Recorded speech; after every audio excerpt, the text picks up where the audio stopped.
Сәлем, егер менің видеоларым саған ұнаса, міндетті түрде достарыңмен бөлісіп, лайк, комментарий қалдыруды ұмытпа. Бүгін 9 сыныптың химиялық реакция теңдеуі бойынша қоспа құрамындағы заттың массасын анықтауға есептер шығару тақырыбына арналған біліміңді тексер тапсырмаларын орындаймыз. Бірінші есеп. Массасы 11 грамм әктасты тұз қышқылының артық мөлшерімен өңдеді. Химиялық реакция нәтижесінде 2,124 литр қалыпты жағдайдағы газ бөлініп шықты. Әктастағы кальций карбонатының массалық үлесін есептеңдер. Бірінші есептің берілген жазып көрсеттім. Енді шешуіне кірісеміз. Ең алдымен бұл есепті шығару үшін реакция теңдеуін жазып аламыз. Кальций СО3 қосылған H хлор түзеді. Кальций хлор 2 қосылған СО2 қосылған H2O. Бізде СО2-нің көлемі берілген, ол бізде 2,124 литр. Ал қалыпты жағдайда ол 22,4 литрге тең. Бұл мөлдік көлемнің тұрақты шамасы. Енді бізде әктастың, яғни кальций СО3-тің массасы белгісіз, ол X грамм, ал кальций СО3-тің молярлы массасы 100 граммға тең. Осы жерден X-ті таба аламыз. X-ті табу үшін 100 граммды көбейтеміз, 2,124 литрге бөлеміз 22,4 литрге. Нәтижесінде бізде 10 грамм шығады. Енді осы жерден біз кальций СО3-тің массалық үлесін таба аламыз. Оны табу үшін еріген заттың массасын ерітіндінің, яғни әктастың, қоспаның массасына бөлеміз. Яғни бізде кальций СО3-тің массасы 10 грамм, ал қоспаның әктастың массасы бізде 11 грамм. 10-ды 11 граммға бөліп 100%-ға көбейтеміз, нәтижесінде бізде 91% шығады.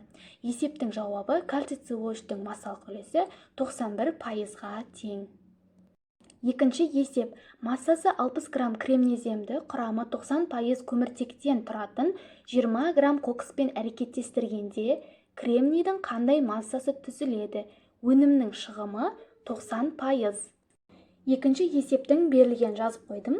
Енді шешуіне кірісеміз. Ең алдымен кокстың құрамындағы көміртектің 90% деп тұр ғой. Сол 20 граммның қанша граммын көміртек құрайтынын анықтауымыз қажет.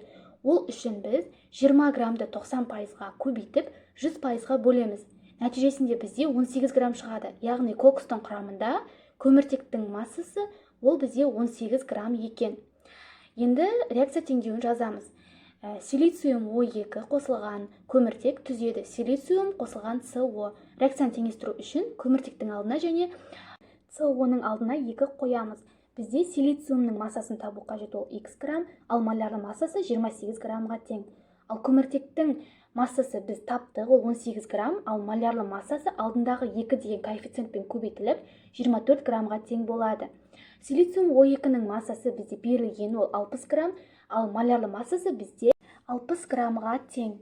Енді біз осылардың ішінен қайсысы жеткілікті мөлшерде, қайсысы артық мөлшерде екенін табамыз. Ол үшін массаны молярлы массаға бөлеміз. Бізде силициум О2 жақта 1 мол шықты, ал көміртек жақта 0,7 мол шықты. Есепті біз жетіспеген реагент арқылы шығарамыз, яғни көміртек арқылы. Осы жерден енді X-ті табамыз. Ол үшін 18 граммды 28 граммға көбейтіп 24 граммға бөлеміз. Нәтижесінде бізде 21 грамм шығады. Енді біз силициумның массасын таба аламыз. Ол үшін 21 граммды шығымдағы 90%-ға көбейтіп 100%-ға бөлеміз. Нәтижесінде бізде 18,9 грамм шығады. Есепте табу қажет затты таптық, яғни силициумның массасы бізде 18,9 граммға тең екен. Үшінші есеп. Кальций оксиді мен кальций карбонатынан тұратын 15,6 грамм үлгіні қатты қыздырды. Нәтижесінде көлемі 2,124 литр қалыпты жағдайдағы газ бөлініп шықты. Үлгідегі кальций оксидінің массасын есептеңдер. Үшінші есептің берілгенін табу керек затын жазып қойдым. Енді шешуіне кірісеміз.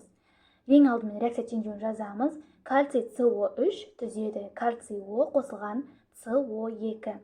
Бізде газдың жаңағы көлемі берілген, ол 2,24 литр. Ал қалыпты жағдайда мольдік көлем бізде 22,4 литрге тең.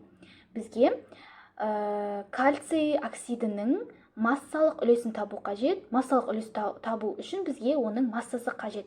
Яғни кальций оксидінің массасы бізде X грамм, ал молярлы массасы 56 грамм. Осы жерден біз кальций оксидінің массасын табамыз.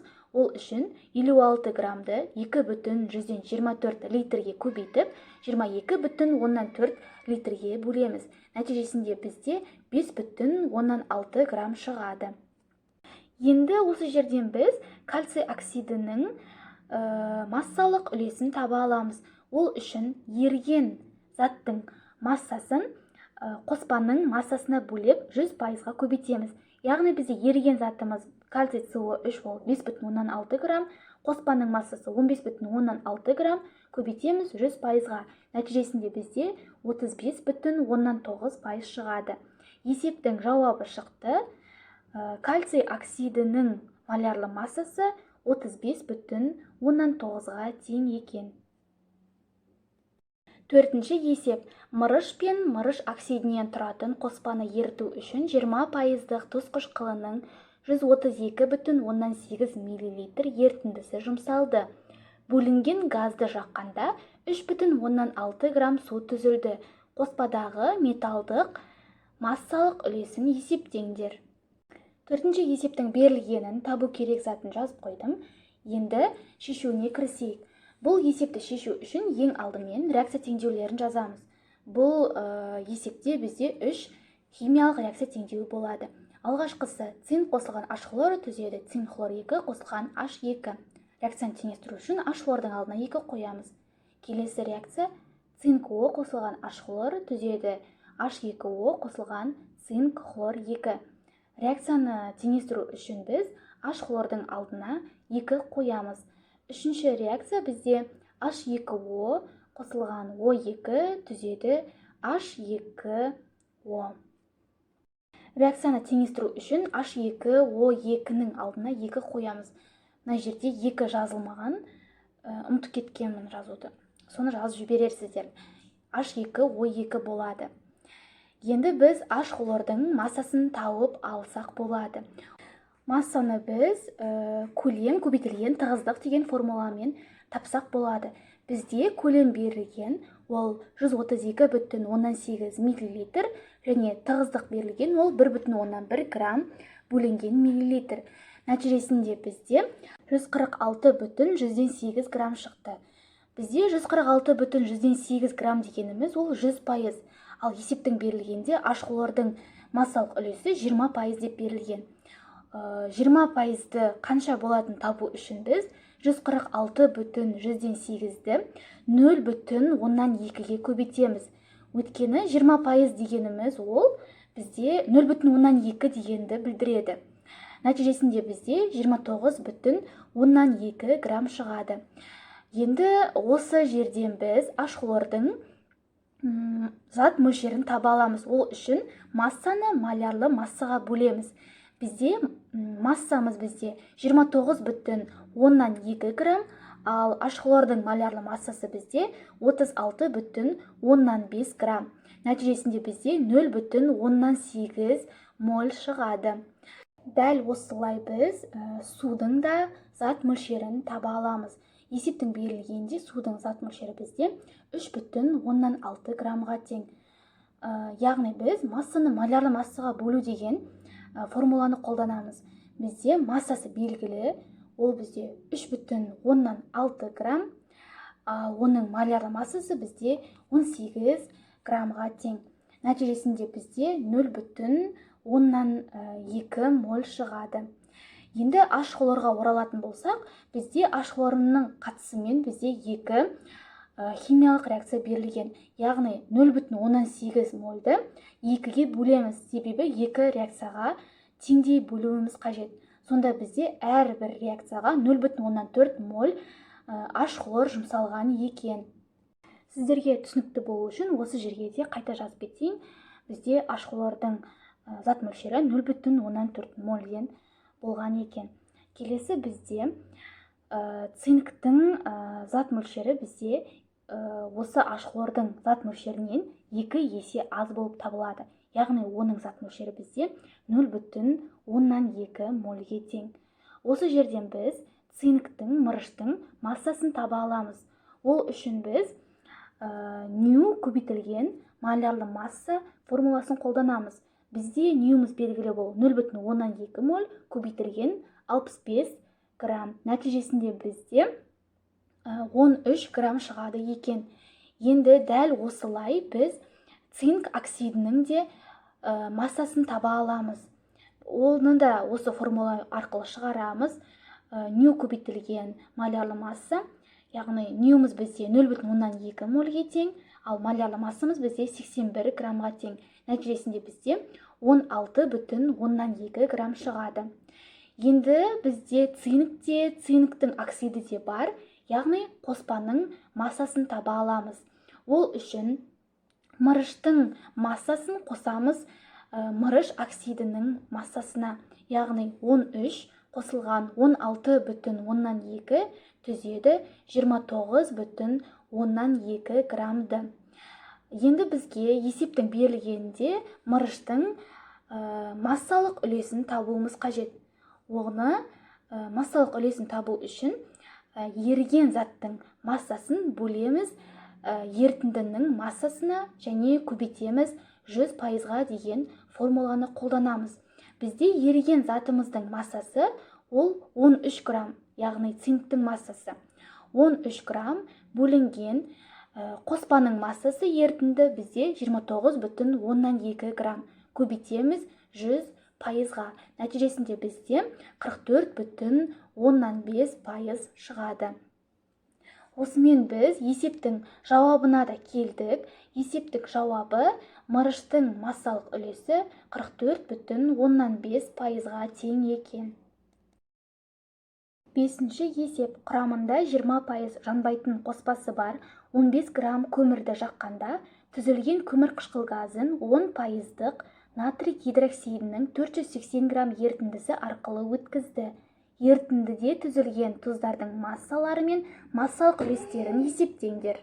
Бесінші есептің берілген жазып қойдым, енді шешуіне кірісеміз. Бізде қоспамыз 20% деп тұр. Оның құрамында көміртек бізде 15 грамм деп берілген. Бірақ оның нақты массасы берілмеген. Осы 20%-ның ішінде қаншасы көміртек екені бізге анық емес. Оны табу үшін 15-ті көбейтеміз 80%-ға, бөлеміз 100%-ға. Нәтижесінде бізде 12 грамм шығады. Яғни 15 грамм қоспаның ішінде көміртектің массасы 12 грамм екен. Енді біз осы жерден натрий гидроксидінің массасын таба аламыз. Ол үшін массаны малярлы массаға бөлеміз. Бізде массамыз белгісіз, өйткені 10%-ық натрий OH және де оның массасы 480 грамм деп тұр. Яғни оның нақты массасын табу үшін біз осы 10%-ды 0,1 деп алып, 480-ге көбейтіп, оның малярлы массасы 40 граммға бөлеміз. Нәтижесінде бізде 1,2 моль шығады. Енді реакция теңдеуін жазайық. Реакция теңдеуі натрий OH қосылған CO2 түзеді натрий HCO3. Бізде реакция теңдеуі бойынша натрий OH-тың зат мөлшері 1 мольға тең, CO2-нің де зат мөлшері 1 мольға тең.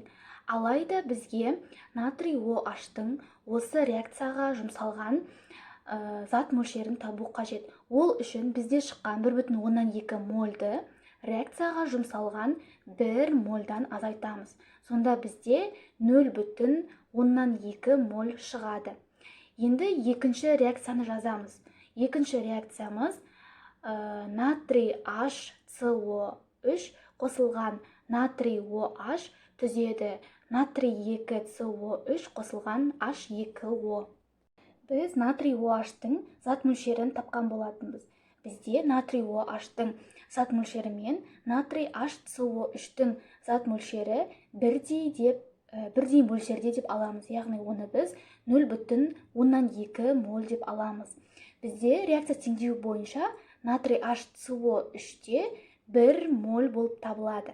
Енді осы реакцияға жұмсалған зат мөлшерін табу үшін біз натрий HCO3-тің зат мөлшерін табамыз. Сол кезде біз осы реакцияға жұмсалған 1 мольден 0,2 мольді азайтып тастаймыз. Нәтижесінде бізде 0,8 моль шығады.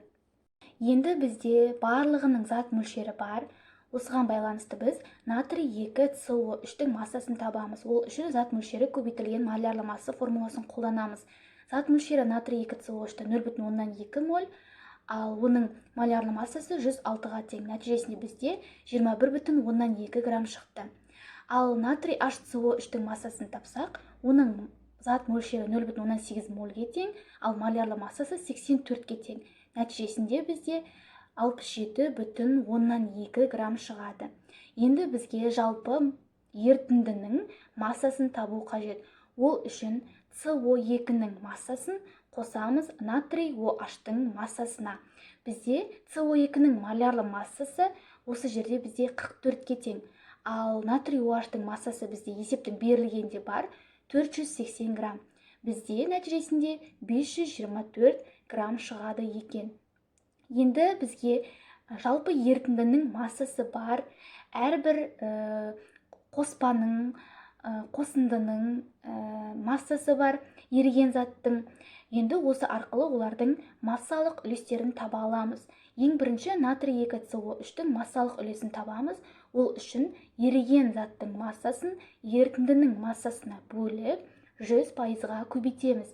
Бізде еріген затымыз натрий 2CO3-тің массасы 21,2 граммға тең, ал ерітіндіміздің массасы бізде 524 граммға тең болды. Яғни 21,2 граммды 524-ке бөліп 100%-ға көбейткен кезде 4,5% шығады. Енді келесі қоспадағы құрамындағы еріген заттың массалық үлесін табу керек. Ол бізде натрий HCO3.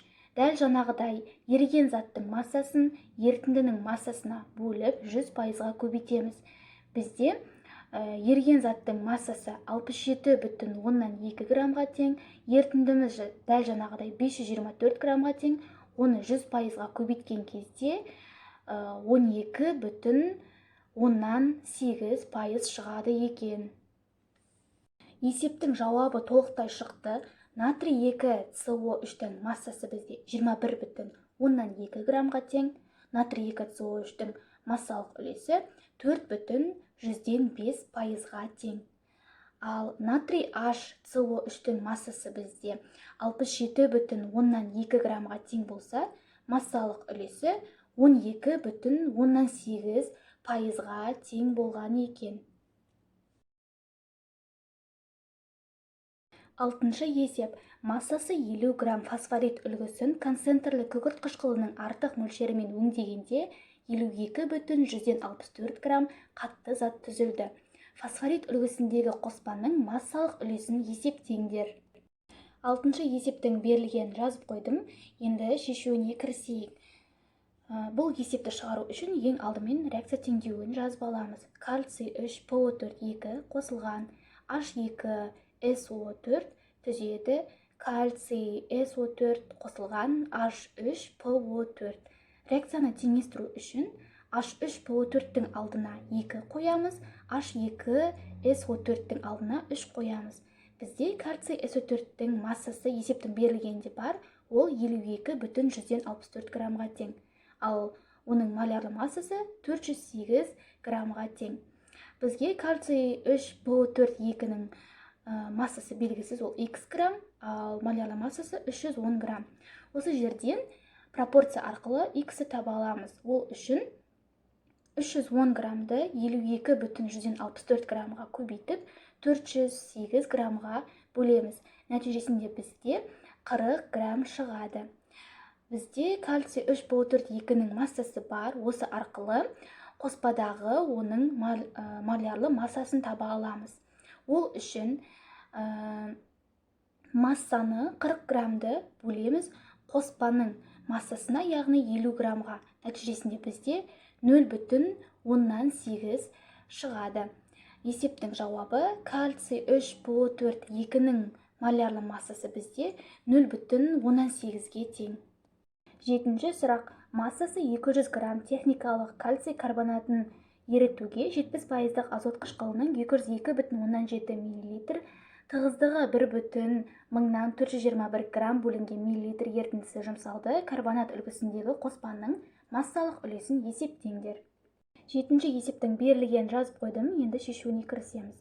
Ең алдымен бізге HNO3-тің массасын тауып алуымыз қажет. Ол үшін біз көлемді тығыздыққа көбейтеміз, яғни 202,7 мл-ді көбейтеміз 1,421 грамм миллилитрге. Нәтижесінде бізде 288 грамм шығады. Бізде HNO3-тің молярлық массасы белгілі, ол 70%. Бізде осы 100%-дің ішінде 70%-ы қанша екен табуымыз керек.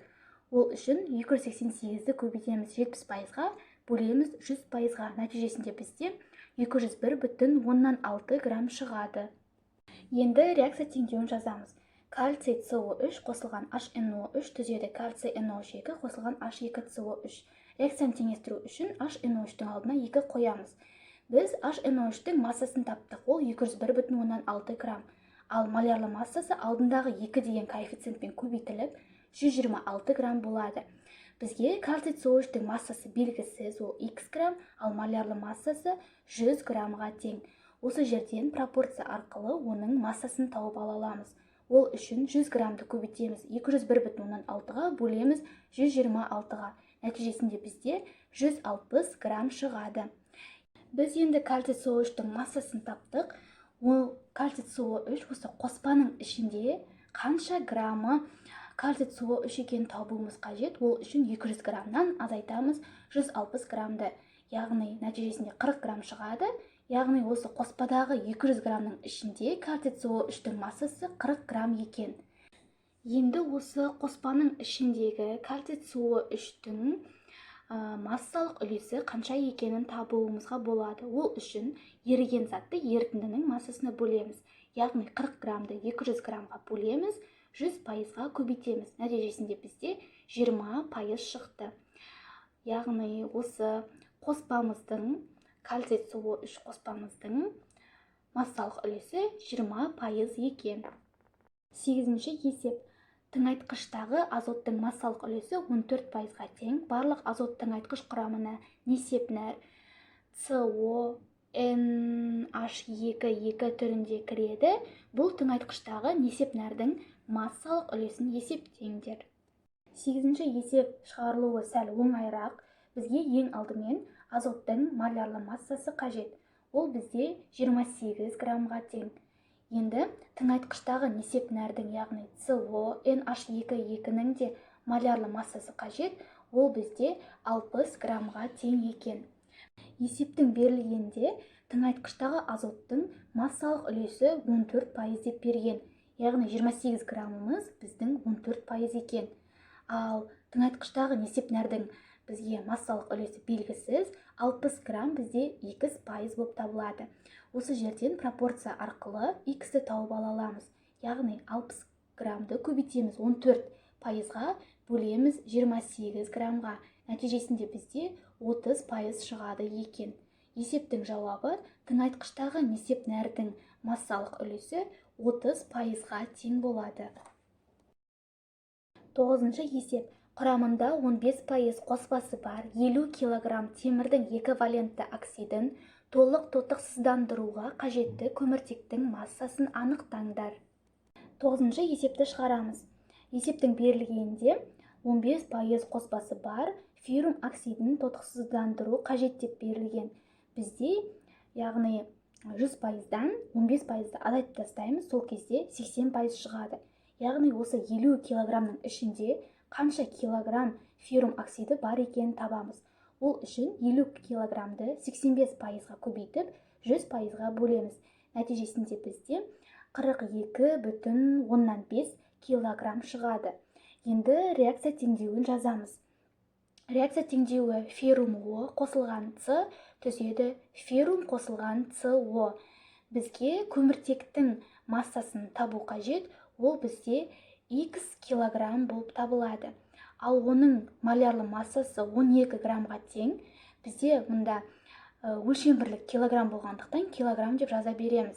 Келесі феррум Оның массасын таптық, ол бізде 42,5 килограмм, ал оның молярлы массасы 72 килограммға тең болады.